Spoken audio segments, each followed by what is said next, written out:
Bonjour, c'est Claire d'Ama-Griffart. Bienvenue dans cette toute première vidéo de l'année 2025. J'en profite pour vous souhaiter une très bonne année. J'espère qu'elle vous apportera une bonne santé, tout ce que vous souhaitez. Et puis des jolis projets, peut-être de patchwork avec Ama-Griffart. Je ne prends pas vraiment de grandes décisions. Par contre, j'essaye de suivre des fils conducteurs. L'année dernière a été une très belle année en termes de nouveautés, de rencontres. La chaîne Ama-Griffart a progressé comme je le souhaitais, donc j'ai beaucoup de chance. Et puis, je profite aussi de cette première vidéo pour vous remercier toutes et tous pour votre fidélité. Certains et certaines d'entre vous sont là depuis très longtemps.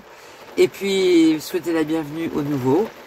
Et j'espère que cette année, on va continuer ensemble à développer notre créativité, nos projets, bien sûr le Dirgen, évidemment, mais aussi de nouveaux projets.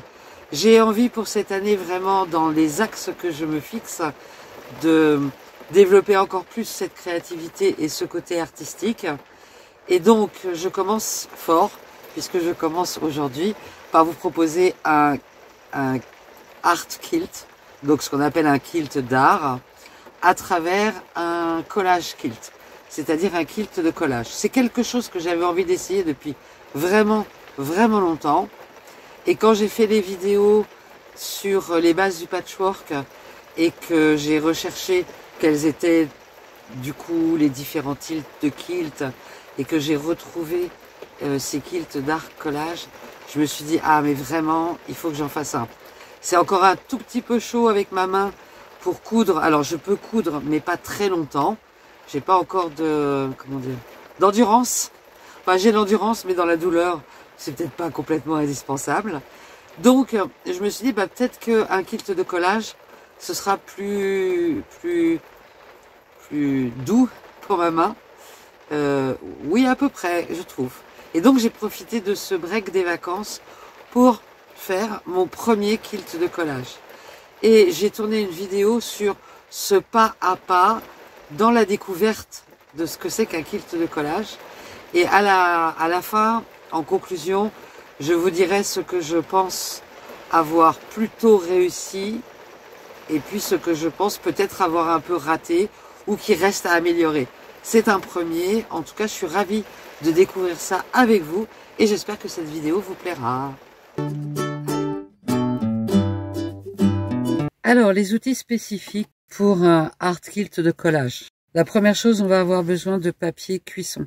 Donc, il y a différentes marques. Celui-là, franchement, je sais pas où je l'ai acheté, mais il fonctionne très bien. C'est des feuilles, donc on va avoir besoin de ça. On va avoir besoin de ciseaux, de grands ciseaux à tissu, de petits ciseaux à tissu, des petits qui permettent de couper bien. Ça, ce sont des ciseaux à papier. J'ai cet outil-là que je trouve pratique, qui a un côté plat et un côté pointu qui peut servir. Si vous n'avez pas celui-là, souvent avec une épingle, ça va. Sinon, vous pouvez aussi utiliser l'appli Quick, ceux-là qui sont super. On va avoir besoin de thermocollant double face. Le thermocollant double face que vous allez me voir utiliser dans cette vidéo n'est pas le thermocollant idéal. J'ai regardé un petit peu chez Rascol. J'ai pas regardé partout, mais chez Rascol, c'est un site que j'aime bien et je trouve qu'ils ont vraiment beaucoup de choses à des prix tout à fait corrects. Donc chez Rascol, j'ai trouvé le thermocollant double face idéal qui est le Stream, que vous trouvez donc soit en rouleau, soit en feuille. Vraiment, si vous voulez faire du kilt de collage, c'est vraiment l'idéal à utiliser. Et si vous avez, franchement, ce petit fer à repasser, et bien sûr, on a besoin d'un fer à repasser normal.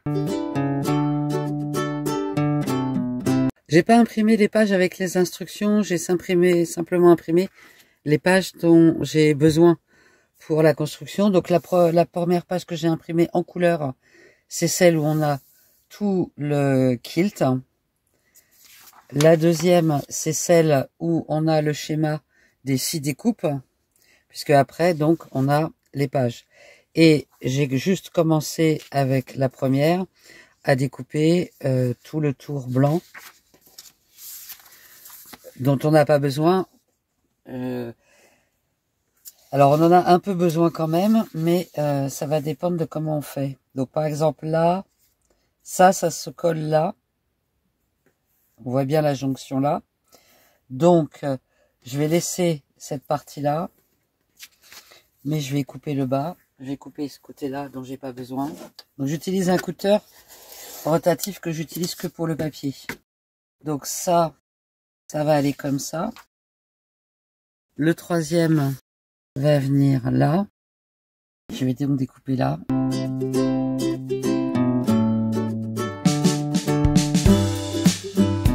Le troisième correspond bien là. Pour les trois de la partie droite, je vais procéder de la même façon. Par contre, je vais laisser là, de façon à ce qu'on puisse venir, à pouvoir venir coller ici correctement. Bon, tout est découpé. Faut juste bien, avec le schéma, s'assurer qu'on est dans le bon sens. Celle-là, elle est bien dans le bon sens.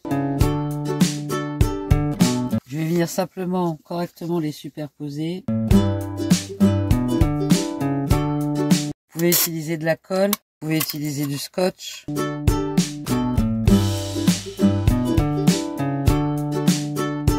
Bon, c'est pas mal. Il y a un petit décalage, mais ça, je pense que c'est moi. Soit avec mon imprimante qui fait pas toujours ce que je voudrais, soit quand j'ai découpé ou j'ai pas été assez droite.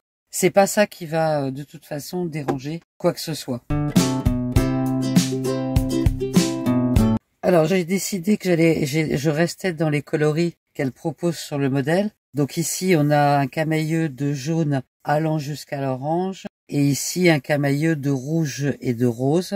Les feuilles, les tiges et les feuilles sont dans des camailleux de vert. Et elle, pour celui-là en tout cas, elle a fait un fond pareil avec plein de tissus différents. Je pense que je vais me faciliter la vie pour celui-là et prendre un tissu de fond qui sera certainement dans les bleus, mais qui va rester le même. Je vais éviter de faire trop de surenchère pour le premier. Et donc, ce qui est super intéressant, c'est que si on regarde là, par exemple, si on prend cette fleur-là, on a le centre, puis on a dessiné une forme autour et une troisième forme encore plus loin. Et quand on regarde ce qu'elle a fait, on a quelque chose de très différent. C'est-à-dire qu'elle a utilisé, je vais essayer de vous montrer, hop, de zoomer. Voilà. Vous allez voir le centre. Il y a tout un effet d'ombre ici, un léger effet d'ombre là, de la lumière ici. Et donc en fait, on va avoir besoin dans le spectre de couleurs que l'on va utiliser, on va avoir besoin de couleurs claires, de couleurs foncées et de couleurs médium entre les deux. Donc je vais aller regarder ce que j'ai. On peut très bien utiliser des chutes de tissu évidemment. Et puis vous voyez après, alors je vais essayer de zoomer encore plus. Là ça va être clair, oui. Et en fait, on voit que là, c'est vraiment, on a un tissu, un autre. Voilà, il y en a absolument de plein de formes et de plein de façons différentes, tout en respectant bien sûr les formes elles-mêmes. Ok, donc je vais vous montrer la palette de couleurs que je pense utiliser. Alors, il faut savoir que pour faire un kilt artistique de collage, plus on a de couleurs et plus on va pouvoir donner des contrastes et des choses comme ça. Donc, on peut avoir l'impression que j'ai sélectionné beaucoup de tissus et effectivement, quand on voit finalement le peu de marron qu'on va utiliser, j'en ai sélectionné alors des chutes de celui-là et puis ensuite 1, 2, 3, 4, 5 qui sont, là c'est des chutes aussi, après ce sont des coupons. Des petits coupons que j'ai achetés. Donc, par exemple, dans les marrons, j'en ai sélectionné 5. Je pense pas en avoir de trop pour faire, au final, cette partie-là et puis un petit peu d'ombre comme ça. Donc, je pense pas en avoir de trop. Ça, c'est les marrons. Les verts, alors là, j'ai des chutes un peu diverses et variées que je vais certainement pouvoir utiliser. Et après, pareil. Donc, j'en ai...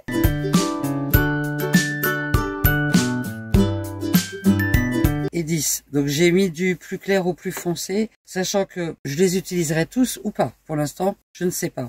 Dans les roses rouges, peut-être que là, j'en ai pas assez pour le coup. J'en ai 1, 2, 3, 4, 5, 6, 7, 8, 9, 10, 11.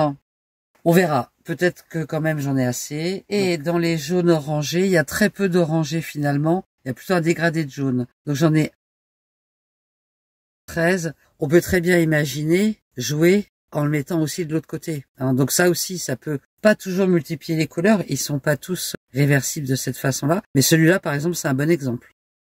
Pour le fond, j'ai un coupon comme ça. Elle, Emily Taylor, elle a pris des tissus dans les bleus assez foncés pour faire le fond. Je vais rester dans la même idée et je vais prendre ce tissu-là. Donc, alors, pour faire ce jaune très pâle, je pense que je vais utiliser celui-là sur l'envers, ce qui va faire un jaune très pâle. Et en fait, en regardant un peu mieux, ces toutes petites zones-là, hop, qui sont là, là ou là, c'est un violet très pâle. Celui-là serait trop foncé, mais pareil, je peux l'utiliser en l'inversant. Et là, on aura un ton beaucoup plus doux.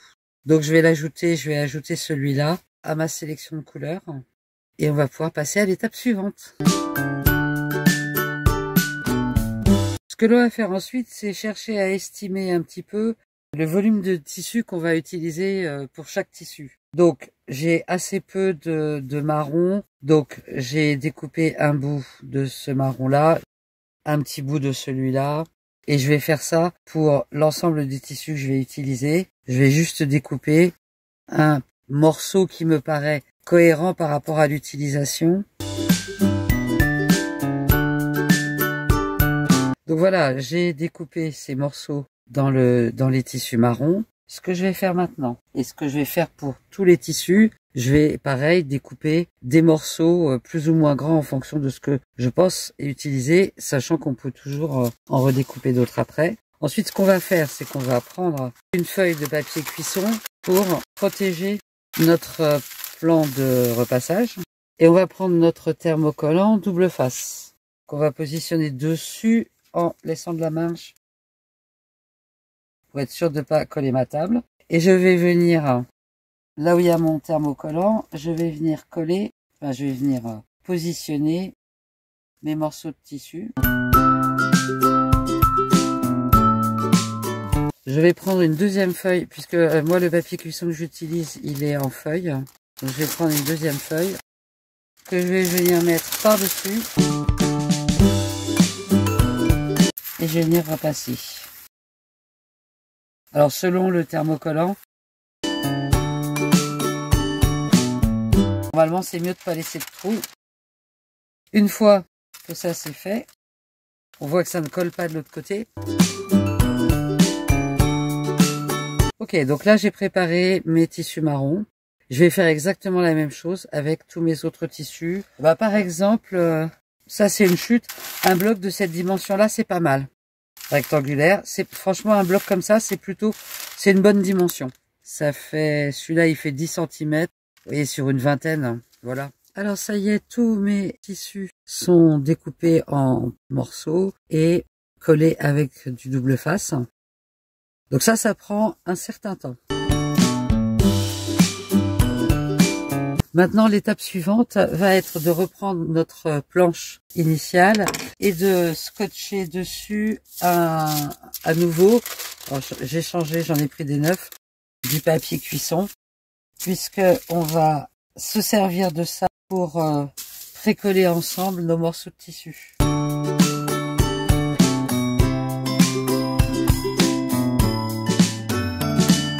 Voilà, j'ai scotché partout. Alors au départ, j'ai évité de mettre du scotch là où il y aurait les tissus. Je suis allée vers le fond et puis pour que ça tienne, et ben à un moment donné, j'ai lâché cette idée-là. Donc, ce qui est important, c'est quand on va pouvoir coller nos bouts de tissu. Comme on est sur du papier cuisson, ils vont juste coller, mais on pourra les décoller et les recoller ensuite sur le tissu du fond. Ça, c'est la première chose. Et puis aussi, utiliser ce papier-là, on voit bien par transparence nos formes. Si besoin, on peut redessiner dessus les formes, mais pour ce modèle-là, le dégradé de gris suffit. J'ai juste une toute petite coupure dans cette vidéo. Je suis pas sûre, je suis en train de faire le montage et je suis pas sûre que au fil de la vidéo, j'ai expliqué quelque chose. Quand on en est à ce stade, tout est prêt, on va commencer le collage. On a simplement besoin de réfléchir à l'ordre dans lequel on va faire ce collage. Parce que on va coller, par exemple, pour celui-là, vous allez le voir, je vais commencer par les tiges et les feuilles. Pourquoi? Parce que les fleurs viennent par-dessus. Et vous allez voir, surtout quand je vais faire la partie centrale, vous allez voir que il y a le centre, puis après les pétales, ils viennent dans ce sens-là. Comme dans la nature, les pétales du centre, ils sont au-dessus des pétales qui vont à l'extérieur. Et donc en fait, c'est cet ordre-là qu'on va respecter dans le collage. Après, comme on colle sur ce papier cuisson, on peut soulever, c'est à ça que peut servir le petit outil blanc que je montrais en début de vidéo. Donc, c'est simplement une logique selon ce que vous faites. Là, avec les fleurs, je vais donc utiliser cette espèce de perspective. Et si je faisais, par exemple, je sais pas, une maison ou un groupe de maisons, eh bien, je commencerai par la maison du fond, puisque celle de devant viendra recouvrir celle du fond. Donc, c'est juste respecter cette règle-là, de façon à ce que, en termes de collage, ce soit cohérent. Voilà, c'est juste une petite parenthèse. On continue. Donc, si je commence par les tiges, je vais avoir besoin et les feuilles, tous mes tissus verts. Je suis en train de me dire que j'en aurai peut-être pas assez. On va voir. Et je vais brancher ce petit fer à repasser qui va me permettre de fixer légèrement les pièces de tissu là où je veux les positionner. Bien sûr, je vais toujours garder avec moi le modèle en couleur qui me donne les idées. Par exemple, j'avais oublié qu'il y avait une feuille par là. Et puis après, on choisit et on va petit à petit découper comme on a envie. Et je vais prendre par exemple celui-là et je vais commencer par, admettons, cette tige-là. Donc, je vais regarder à peu près la largeur. Vous voyez, le fait d'avoir le collant derrière. Donc voilà, admettons que cette pièce vienne ici. Donc je viens de positionner deux petits morceaux de tissu. Je vais venir simplement les coller ensemble, juste sans aller plus loin. Et puis progressivement, je vais continuer comme ça, petit à petit, à monter avec des morceaux de tissu qui sont souvent dans des formes un peu arrondies, un peu farfelues, on va dire. Et dès que je considère que la forme est bien comme j'aimerais, bien positionnée, eh bien à ce moment-là, je la colle. Par exemple, là, je trouve que c'est pas beau cet angle-là. Je vais venir le découper comme ça. Et je vais progressivement comme ça, avec des bouts plus ou moins grands, plus ou moins petits, venir implémenter ma tige. Alors, j'ai fini la première tige, sachant que là, ça paraît forcément un peu abrupt, mais il va y avoir l'arrondi de la fleur qui va revenir. Donc, il va venir recouvrir cette partie-là. Donc, je continue comme ça. Donc, vous voyez la méthode, petit à petit. On va construire tout l'ensemble comme ça, en découpant des bouts plus ou moins grands, pas forcément ajustés. L'idée, c'est la superposition de ces morceaux de tissu qui va faire le côté artistique de l'ouvrage.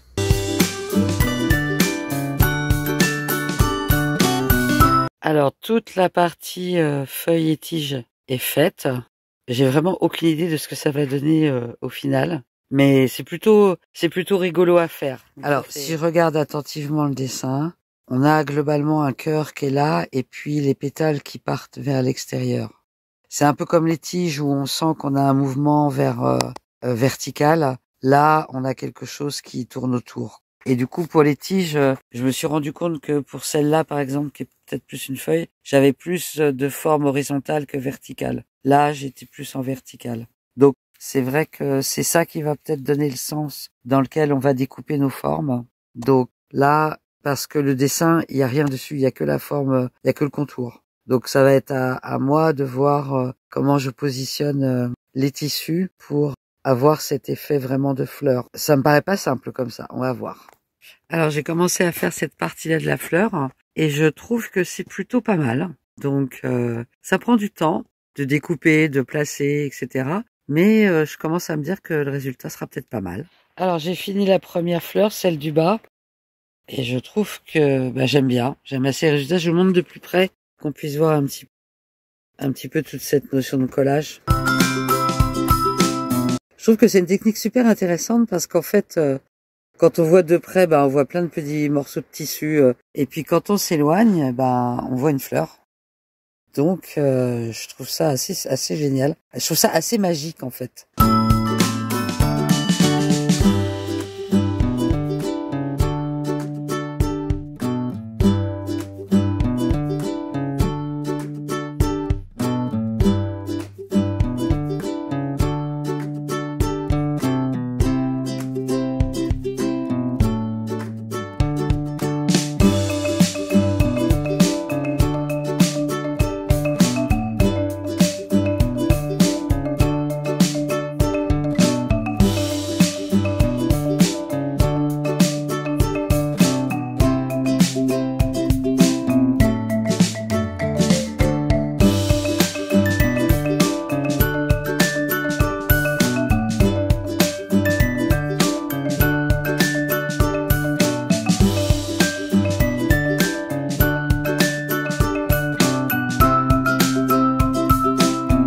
J'ai terminé la deuxième fleur.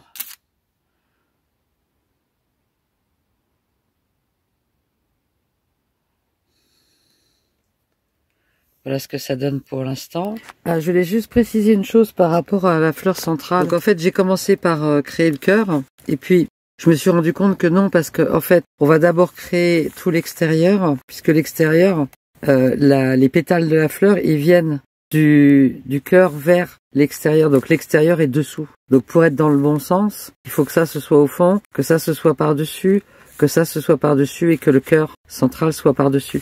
Alors c'est pas grave parce que le fait de l'avoir collé, les pièces sont collées ensemble, donc ça va bien. Je vais le mettre de côté et je vais commencer donc la construction par tout l'extérieur et revenir au fur et à mesure vers le centre.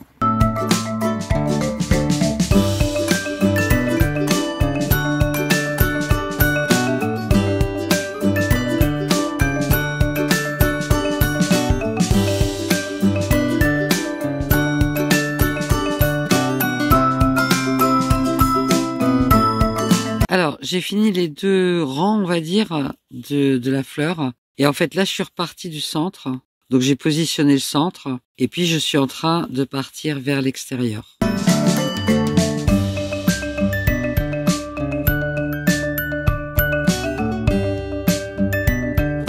Alors, voilà fini la partie collage. Alors, comme mon tissu du fond, c'est deux coupons de tissu, je les ai cousus ensemble, tout simplement. Et maintenant, ça va être la délicate opération de décoller du papier cuisson tout l'ouvrage pour pouvoir le coller sur le tissu du fond.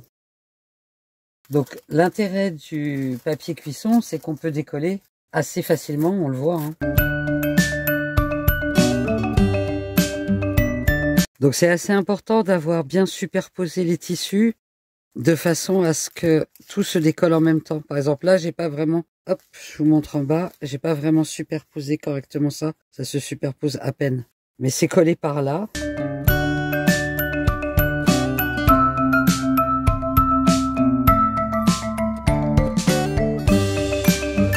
Et on va venir le positionner. Ça rend fort sur le bleu, sur le fond bleu. Et comme on est sur du thermocollant double face, on va pouvoir, avec le fer à repasser, recoller. Ce que je suis en train de voir, c'est qu'il y a des endroits où j'ai du thermocollant qui apparaît. Donc je vais peut-être utiliser quand même une feuille. Je réutilise la même feuille d'ailleurs, celle qui était sur le dessus. Et on vient coller.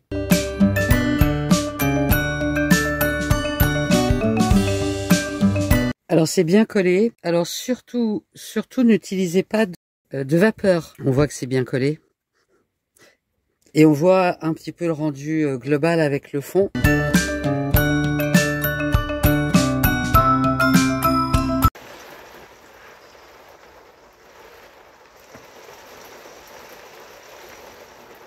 Vous voyez, il n'est pas quilté et il tient, c'est collé. Alors, à voir comme ça, je trouve ça superbe. Pour autant, ceux qui me connaissent le savent, il y a toujours moyen de se perfectionner et d'améliorer les choses. La première chose, c'est le thermocollant double face. N'utilisez surtout pas celui que j'ai utilisé. Ça a été un enfer. D'ailleurs, si vous avez des trucs et astuces, j'ai bousillé la semelle de mon fer à repasser. Parce qu'à un moment donné, je sais pas, ça a bougé, j'ai pas vu. Bref, j'ai de la colle sur au moins la moitié du sabot de mon fer à repasser. Le grand, le vrai, et un peu sur le petit. Donc, et j'ai un truc pour nettoyer, mais ça fonctionne pas du tout. Donc, voilà. Qu'est-ce qu'il y a comme chose à améliorer à part le thermocollant? Donc clairement, je vais commander et acheter celui que j'ai montré dans le cadre de la vidéo. Après, ce que j'aime bien, ce sont les feuilles. Les feuilles, les tiges. Pourquoi? Parce que j'ai utilisé des tissus différents. Il y a un petit peu d'uni, mais très peu. Il y a des batiks, mais il y a aussi des tissus avec des imprimés. Et ça donne du mouvement, ça donne... je sais pas, ça donne quelque chose que je ne trouve pas dans la fleur jaune. Alors, je dis pas qu'elle est ratée, n'exagérons rien, c'est le premier, j'en suis assez fière. Il y a, maintenant que c'est posé sur le fond bleu, je vois qu'il y a quelques petits trous que je pourrais pas récupérer avec le quilting. Donc c'est pas grave, je vais rajouter, il y a trois petits endroits où en fait je vois le tissu bleu en dessous. D'où l'intérêt d'avoir un tissu qui est un peu fort. Donc j'adore les batiks, j'adore ce type de tissu, les types de tissus que j'ai utilisés, mais clairement il n'y a pas assez de variété, il n'y a pas assez, j'ai pas osé assez utiliser comme pour le vert des tissus à motifs. Donc ça c'est à noter, ça donne plus de force, plus de relief, plus de dynamique à l'ouvrage. Donc ça ce sont les constats que je fais là. Émilie Taylor, elle arrête sur les côtés, elle arrête à gauche et à droite comme ça. J'étais partie dans l'idée de finir les fleurs, j'ai la place, et en fait j'ai calculé juste au pied de mon lit, j'ai un espace qui correspond exactement à la dimension que va faire le patch une fois qu'il s'arrêtera au bord qu'elle a déterminé. Donc je ne vais pas aller plus loin que ça, je vais le laisser comme ça. Qu'est-ce que j'ai comme recommandation? Impérativement utiliser ce petit fer à repasser.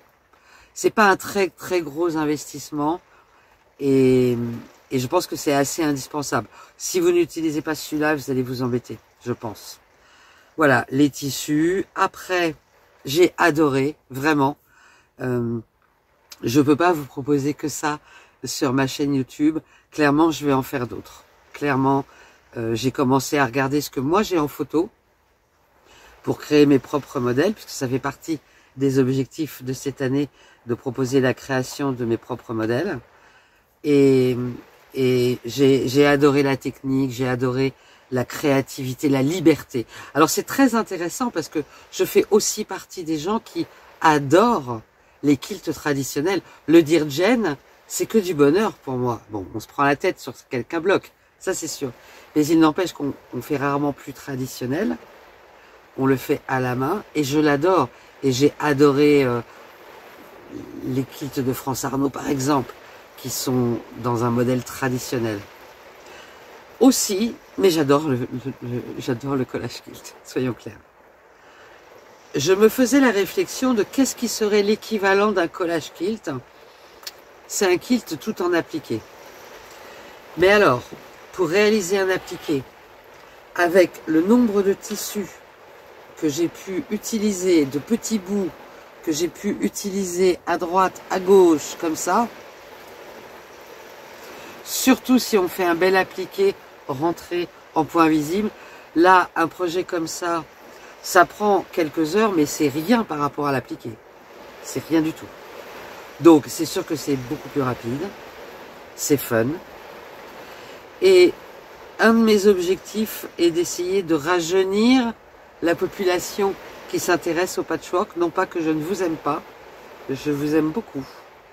Mais je pense que ce serait intéressant des personnes, je sais pas, dans la trentaine, dans la quarantaine, qu'il y ait plus de personnes qui s'intéressent au patchwork. Donc je pense que pour ça, un kilt de collage peut être intéressant. Donc on verra ce que je propose dans la suite de l'année. En tout cas, j'ai beaucoup aimé. Ce que j'aimerais maintenant, c'est que vous me disiez, je suis désolée, il pleut à verse ce soir, et donc je pense que vous entendez sur le toit du camping-car le bruit de la pluie. Ce que j'aimerais savoir, mettez-les moi s'il vous plaît dans les commentaires, c'est est-ce que vous souhaitez voir la partie Free Motion Quilting qui va donc derrière. Qu'est-ce qui reste à faire maintenant? Le sandwich, donc le molleton et le tissu du dessous. Certainement poser des épingles pour que ça tienne. C'est impossible pour moi. Alors c'est pas une question seulement que ma main est encore douloureuse. Pour moi, c'est impossible de faire à la main la partie quilting, matelassage d'un arc-kilt. Pourquoi? Parce qu'on superpose. Alors déjà, chaque tissu a un thermocollant et ensuite on les superpose. Donc il y a des endroits où c'est à la fois rigide et à la fois plusieurs épaisseurs. Donc franchement, Je vais pas du tout chercher à m'amuser à le faire à la main. Donc, je vais le faire en free motion quilting. Donc, dites-moi si ça vous intéresse que je le filme. Je le ferai certainement en début, maximum milieu de semaine prochaine.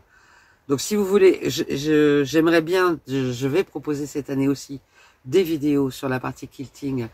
Je ne suis pas une grande experte du free motion quilting, donc on va s'entraîner ensemble. Mais évidemment que si ça vous intéresse, je vais filmer ça. C'est pas extrêmement compliqué à faire en free motion quilting. Donc si ça vous intéresse, dites-le moi et j'en ferai une vidéo pour la semaine prochaine. Bon, j'arrête de blablater. C'est vrai que ce projet m'a passionné. J'ai adoré les couleurs que j'ai utilisées. Je retiens les leçons. Je proposerai certainement plus tard un autre modèle qui sera sans doute un de mes modèles. Et on verra ensemble. Si ça vous plaît, dites-le moi. Si vous avez envie d'en voir d'autres, avec plaisir. Si vous préférez le plus traditionnel, moi aussi j'adore ça. Donc, eh ben, faites-moi savoir. Allez, je vous renouvelle mes meilleurs vœux pour cette nouvelle année. Et je vous dis peut-être à mardi pour le dire Jen.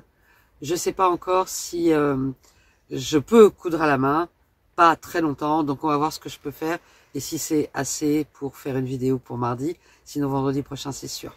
Passez un excellent week-end, prenez soin de vous. Bye bye.